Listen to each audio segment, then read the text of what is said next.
जो सफलता है ना, success is a cumulative effect of everything.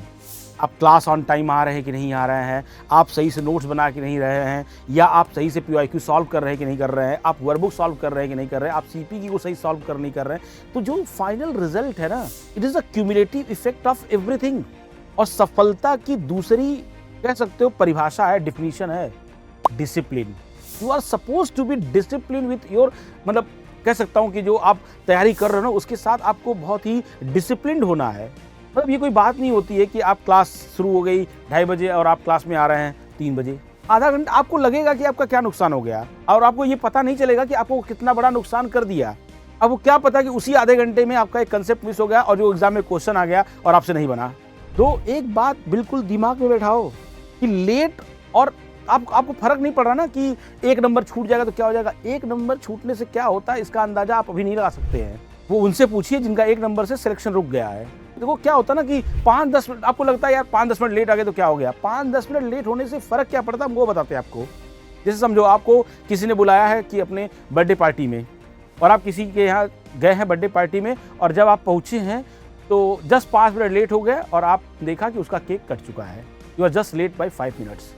But point ये है ना कि you are not just late for 5 minutes, you are late for 1 year. उसका बर्थडे अगली साल आएगा। अब ये कोई 5 मिनट का लेट नहीं है। यही हाल पढ़ाई में भी है, यही हाल करियर में भी है कि अगर आपसे 1 नंबर से भी सिलेक्शन रुक गया तो आपको वो मौका अगली साल मिलेगा। 1 साल पूरी काम दोबारा करना पड़ जाएगा।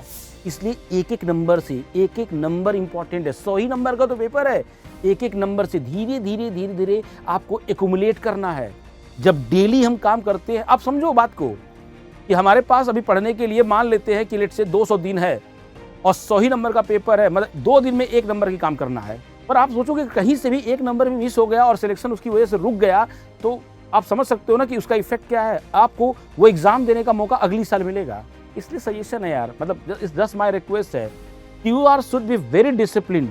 आपको थोड़ी क्लास, और वो हर जगह दिखना चाहिए, चाहे वो आप वर्कबुक सॉल्व कर रहे हो, चाहे आप क्लास ऑन टाइम कर रहे हो। जो देखो क्या ना कि थोड़ा यू शुड बी ऑनेस्ट, ईमानदार होना चाहिए। और ये बोलने की जरूरत नहीं है, ये ऑफलाइन क्लास तो नहीं है, क्योंकि चलो ये ऑनलाइन क्लास चल रही है। मेरा एक सजेशन है, बस इतना ही है कि थोड़ा चीज़ों को डिसिप्लिन वे में करो।